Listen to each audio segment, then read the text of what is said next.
Oke, masih banyak sebenarnya cerita. Kalau ini cerita-cerita, ini kisah waktu. Jadi suatu ketika Ali bin Abi Thalib ke Basrah, ke masjid, masuk masjid, loh ini kok ada anak muda kok berani-beraninya ceramah. Siapa dia? Oh, begitu dilihat ternyata Hasan Basri. Terus ditanya, disapa oleh Ali bin Abi Thalib, wahai budak, ya karena itu kan awalnya beliau maulanya, pembantunya. Aku hendak bertanya padamu mengenai dua perkara. Jika engkau dapat menjawabnya dengan benar, maka engkau boleh meneruskan berbicara di depan manusia. Terus Hasan al-Basri yang masih muda datang dengan tawadhu, tanyalah wahai Amirul Mukminin, apa dua perkara itu? Ini dites. Ceritakan padaku, katanya Ali, apa yang dapat menyelamatkan agama dan apa yang dapat merusak agama. Hasan al-Basri menjawab, yang dapat menyelamatkan agama adalah warok dan yang dapat merusaknya adalah tamak. Oh ini, nanti kalian muhasabah sendiri ya. Kenapa warok itu bisa menyelamatkan dan tamak itu merusak? Katanya Ali terus, benar engkau, teruskan bicaramu. Orang semacam engkau layak berbicara di hadapan orang banyak. Jadi kalau kalian merasakan kegelisahan tertentu sehubungan dengan agama, kalau banyak menurutmu hal-hal yang berhubungan dengan agama kok melahirkan kerusakan-kerusakan, jangan-jangan banyak ketamaan-ketamaan yang terlibat. Jangan-jangan di antara kita banyak yang dilanda penyakit tamak. Karena katanya Imam Hasan al-Basri yang merusak agama itu tamak. Ini juga ada banyak sekali kisah dan quote. Saya ambil misalnya ini dengan seorang tamunya. Ini nasihat bagi kita untuk tidak ngomong jelek tentang orang lain. Suatu ketika tamunya bilang, wahai imam, aku sangat mengagumi majelismu. Akan tetapi, mengapa kok di tempat yang lain ada seorang guru yang selalu menyebutmu secara tidak pantas dan menjelek-jelekkanmu? Hari ini kan kadang-kadang terjadi itu kan.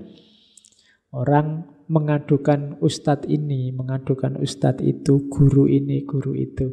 Nah ini dia mau wadul, apa wadul lagi bahasa Indonesia nih, mengadu pada Imam Hasan al-Basri. Katanya Imam Hasan al-Basri, tolong kamu hentikan pembicaraanmu itu wahai tamuku. Orang yang engkau sebut tadi, aku kenal. Dia adalah juga sahabatku. Adapun yang akan kau sampaikan kepadaku tentang dia yang selalu menjelekkanku, maka jika engkau bohong, engkau harus dicambuk karena berdusta. Dan jika yang kau sampaikan itu benar, maka engkau tetap harus dicambuk karena engkau telah ghibah dan mengadu domba antara aku dan dia. Kira-kira sekarang kamu milih yang mana? Kalau benar ya dicambuk, kalau salah ya tetap dicambuk. Berarti apa? Sudahlah, tidak usah ngomong tentang kejelekan orang lain. Hari ini kan banyak yang semacam itu. Ada lagi ini kisah unik.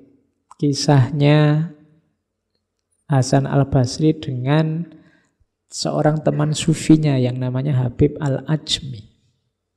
Jadi satu ketika Imam Hasan al-Basri ini mengunjungi seorang sufi besar, Habib Ajmi. Pada waktu sholat, ya karena beliau tamu terus tuan rumah disuruh jadi imam. Tapi begitu Habib Ajmi jadi imam, pusing ini Hasan Basri. Ini sufi ngimami tajwidnya rusak, ndak karu-karuan. Panjang pendeknya kacau, gatel telinganya, nggak kusuk sholatnya, akhirnya mufarokoh. Kalau caranya gini kacau ini, nggak kusuk sholatku, sholat sendiri aja deh, misah dari imamnya. Habib Ajmi ya ndak apa-apa. Tapi malamnya Imam Hasan Basri bermimpi, dapat peringatan langsung. Hasan, jika saja engkau berdiri di belakang Habib Ajmi dan menunaikan sholatmu, niscaya kamu akan memperoleh keridhoanku, dan sholatmu akan memberi manfaat yang jauh lebih besar dari seluruh sholat dalam hidupmu. Kamu mencoba mencari kesalahan dalam bacaan sholatnya, tapi kamu tidak melihat keikhlasan, kemurnian, dan kesucian hatinya. Ketahuilah, aku lebih menyukai hati yang tulus daripada tajwid yang sempurna. Ya. Jadi dunia sufi logikanya selalu semacam ini. Kita kan yang sering terjebak formalitas-formalitas. Jadi padahal kita tidak tahu keutamaan itu ada di mana. Ampunan Allah itu ada di mulutnya siapa. Keridhaan Allah itu datangnya dari perilakumu yang mana.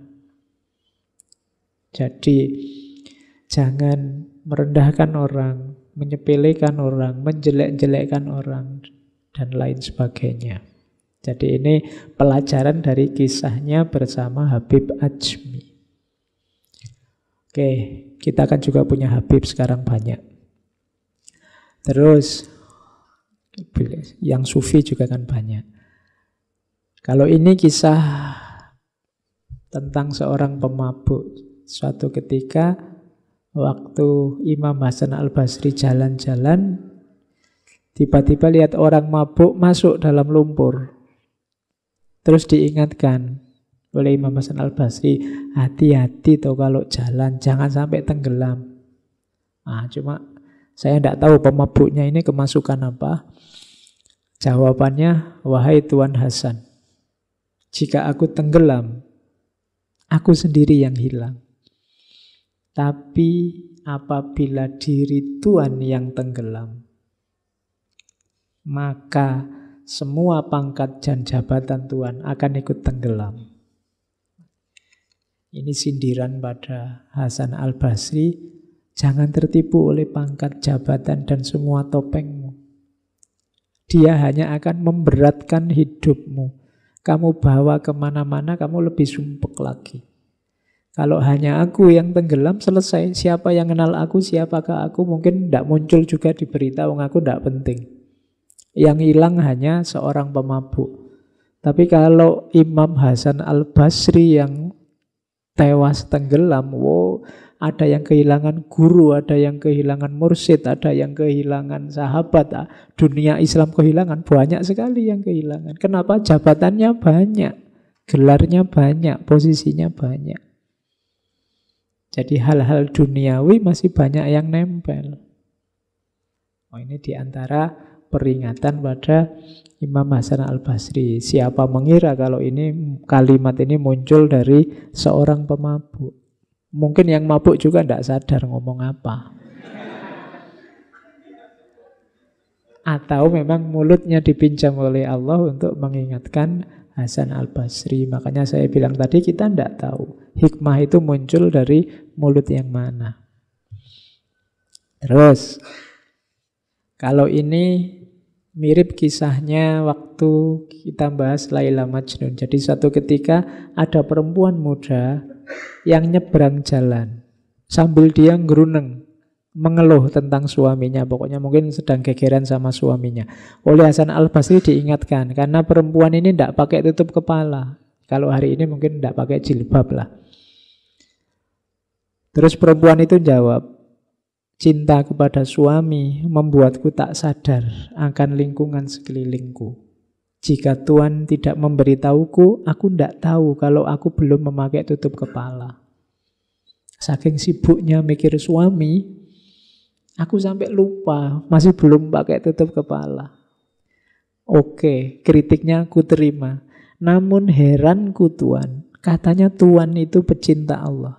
Tapi Tuhan masih saja sadar dan sibuk dengan apa yang melintas di depan Tuhan. Cinta Allah seperti apa yang Tuhan miliki? Ini yang nyindir malah yang keliru. Ya kan? Jadi Wong aku saja sibuk mikir suamiku, mungkin suaminya nggak pulang-pulang atau apa. Sampai aku lupa belum pakai jilbab. Harusnya Tuhan yang cinta sama Allah sibuk luar biasa sama Allah. Ternyata ada perempuan lewat nggak jilbaban aja. Sampean sudah sibuk juga. Cinta macam apa itu kan sindirannya begitu. Ya itu nasihat juga buat kita semua. Melihatnya ke dalam. Inilah muhasabah dari seorang Hasan Al-Basri. Ini puisi ini sangat terkenal. Anak Adam, dirimu, diriku. Dirimu hanya satu. Kalau dia selamat, selamatlah engkau. Kalau dia binasa, binasalah engkau. Ini mau menegaskan pada kita, kalian hidup ini hanya sekali dan sekarang saja. Diri juga kamu punya satu, tidak bisa diganti. Kalau dirimu yang satu itu celaka, ya sudah selesai ceritamu dalam celaka. Kalau dirimu yang satu itu bahagia, ya engkau akan bahagia dan selamat. Jangan coba-coba lagi. Nunggu apa lagi? Seriuslah segera mendekat ke Allah. Karena kalau dia binasa, penyesalanmu tidak akan ada akhirnya. Dan orang yang telah selamat tak dapat menolongmu. Mungkin kamu mengharapkan tokoh siapa, mungkin kamu mengharapkan orang yang mana yang bisa menyelamatkanmu, yang menurutmu dia selamat. Tapi seandainya dia selamat pun dia tidak bisa membuatmu selamat. Kalau tidak engkau sendiri yang membuat dirimu selamat. Tiap-tiap nikmat yang bukan surga adalah hina. Dan tiap-tiap bencana yang bukan neraka itu mudah. Jangan mengeluh oleh kesulitan. Selama itu bukan neraka, tidak masalah. Dan jangan tertipu oleh nikmat selain surga. Karena selain itu nikmatnya sementara dan hina. Jadi terus berjalan. Jangan tertipu oleh bencana atau kenikmatan. Kenapa? Hidupmu hanya sekali, dirimu hanya satu, tidak bisa diulang. Kalau kamu tidak lulus ujian bisa diulang tahun depan, bisa remedi semester pendek. Tapi kalau hidupmu di dunia ini tidak bisa.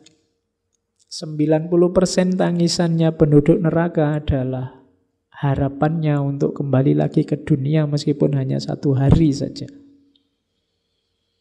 Tapi sudah tidak bisa.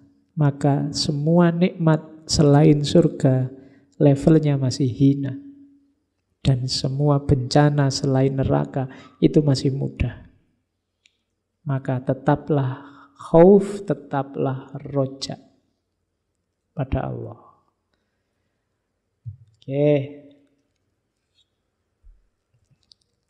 Nah, makanya kenapa judulnya muhasabah, katanya Imam Hasan Al-Basri, seseorang tidak akan mendapatkan predikat ketakwaan sampai dia melakukan muhasabah kepada dirinya sendiri lebih ketat dibandingkan teman yang bermuhasabah terhadap temannya. Jangan menilai orang lain, yang pertama nilailah dirimu sendiri. Hasibu anfusakum qabla an tuhasabu. Nilai dirimu sebelum menilai orang lain. Hari ini kan kita lebih banyak sibuk menilai orang lain, postingannya orang lain, komentarnya orang lain. Nggak, ayo nilai diri sendiri. Komentator terhebat kemungkinan adanya dari Indonesia. Jadi kalau sepak bola itu kita bolak-balik kalah, sekarang ganti aja kompetisi komentator sepak bola. Kemungkinan kita juara. Ya, Twitter, Facebook, Instagram itu kan mungkin Indonesia itu paling ramai. Jadi kalian paling suka ngomentari orang lain. Kalau ngomentari diri sendiri mungkin ya tidak terlalu laku. Kadang-kadang ngomentari diri sendiri biar dikomentari orang lain. Itu juga tidak masuk hitungan. Yang kedua, seorang hamba akan berada dalam kebaikan selama dia mampu menasehati dirinya sendiri dan selalu menghisap dirinya sendiri. Sebelum engkau dihisap, hisaplah dirimu. Kalian akan mudah jadi orang baik kalau kalian punya kekuatan untuk menasehati dirimu sendiri. Kalau kalian tidak bisa nuntun dirimu sendiri, kemungkinan agak sulit kalian untuk mewujudkan kebaikan-kebaikan karena kalian tergantung pada orang lain. Di antara tanda-tanda Allah berpaling dari seseorang ialah Allah menjadikan kesibukannya pada perkara-perkara yang tidak bermanfaat baginya. Nanti di antara bahan muhasabah kita, ayo dicek. Kalian kan merasa sibuk, waktumu terbatas untuk banyak hal, disuruh bikin tugas apa itu kan rasanya kalau tidak mepet ya tidak jalan. Terus kamu itu sibuk apa? Coba dicek. Apakah kesibukanmu itu ada manfaatnya untuk dirimu? Kalau Imam Hasan Al-Basri berarti untuk kehidupan akhiratmu atau tidak? Kalau tidak, mungkin memang oleh Allah kamu dikondisikan begitu. Mungkin Allah sudah berpaling darimu. Kesibukanmu tidak ada maknanya sama sekali, tidak ada manfaatnya. Dibikin begitu biar kamu jauh oleh Allah. Jadi hakikatnya yang menjauh engkau sendiri. Oke. Jadi ini quote-quote dari Hasan Basri. Yang terakhir, barang siapa, kalau ini hari ini banyak, mencela dirinya sendiri di hadapan banyak orang, sesungguhnya sebenarnya dia sedang memuji dirinya. Dan hal itu adalah satu tanda dari riya. Sekarang kan banyak. Kadang-kadang saya juga begitu. Alah, apa sih saya ini? Aku itu ilmuku terbatas, aku itu... Ini koyok-koyok merendahkan diri, tapi gak kerasa sebenarnya ini rodo pamer. Ingin menunjukkan, ini loh aku sudah sadar. Kamu mengkafir-kafirkan orang. Aku ini sudah kafir, mau apa kamu? Oh itu kan koyok-koyok wis menunjukkan... Ini kayak sadar, tapi sebenarnya ada pamernya. Katanya Imam Hasan Al-Basri, loh ini bukan saya. Yang semacam itu sebenarnya jenisnya riya. Yang benar gimana Pak? Terus apa ngomong bahwa aku itu pinter gitu? Ya enggak, ya podo salah. Enggak usah menilai dirimu dan dipamer-pamerkanlah. Kamu muhasabah untuk dirimu, untuk meningkatkan kualitas hidupmu. Kalau enggak sangat penting, enggak usah cerita ke orang lain. Ya, kalau tahajud sih saya belum bisa, ya gimana lagi. Itu kayak merendahkan diri, padahal itu untuk menunjukkan bahwa kamu itu sebenarnya sudah sadar. Jadi hati-hati dengan klaim-klaim, katanya Hasan Al-Basri, sesungguhnya itu dia sedang memuji dirinya sendiri. Itu sejenis riya juga. Apalagi sombong. Itu riya double. Di teori yang lain kan, yang sombong itu malah bukan riya tapi musyrik. Kenapa? Karena orang sombong itu orang merasa besar, merasa tinggi, merasa lebih. Ini kayak orang syirik, menyekutukan Allah, dia tidak sadar bahwa segala daya, segala kekuatan, segala ketinggian itu sumbernya dari Allah, bukan dari dirinya. Berarti dia sedang menduakan Allah. Jadi sombong itu sering disebut syirik kecil. Jadi kalau kamu ngomong membesar-besarkan dirimu itu sombong. Dan itu bukan riya tapi syirik kecil, musyrik.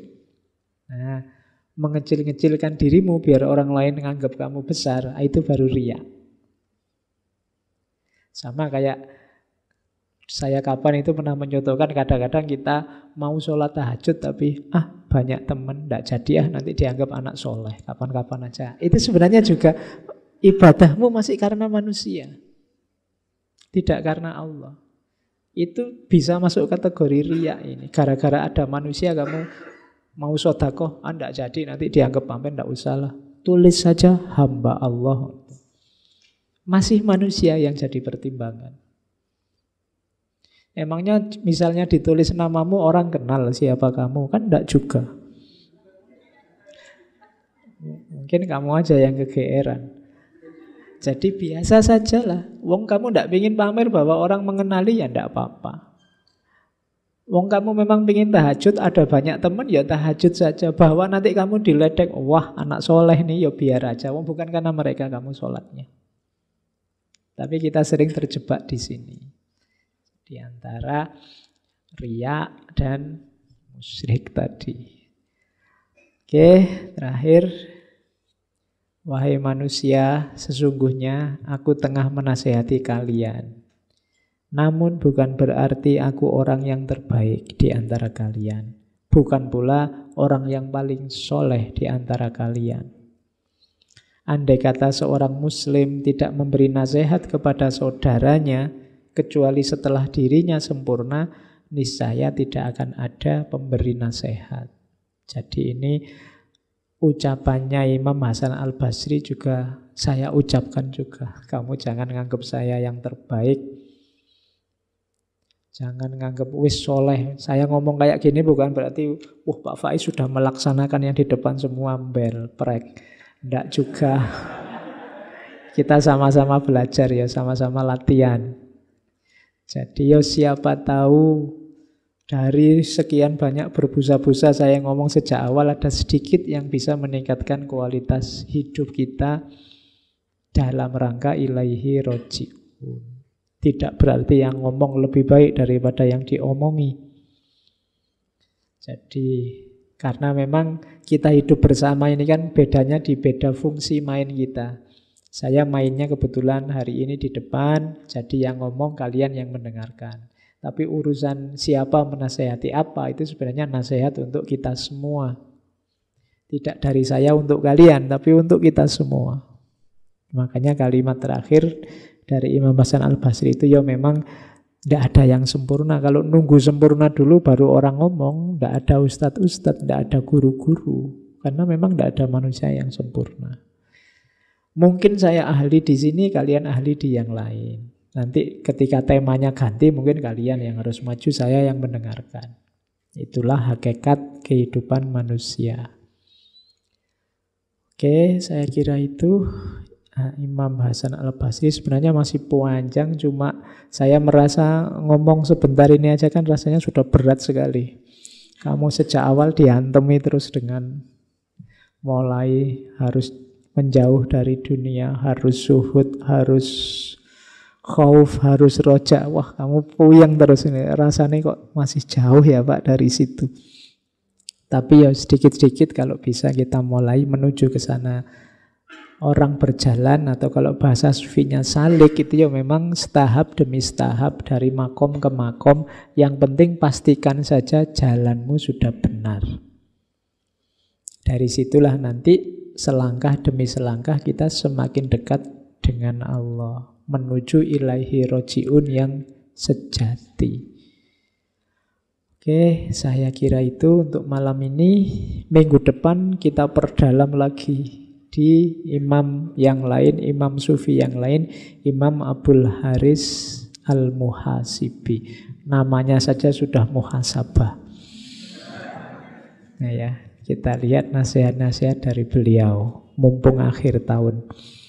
Kurang lebihnya mohon maaf. Wallahul muwafiq, wallahu a'lam bissawab. Wassalamualaikum warahmatullahi wabarakatuh.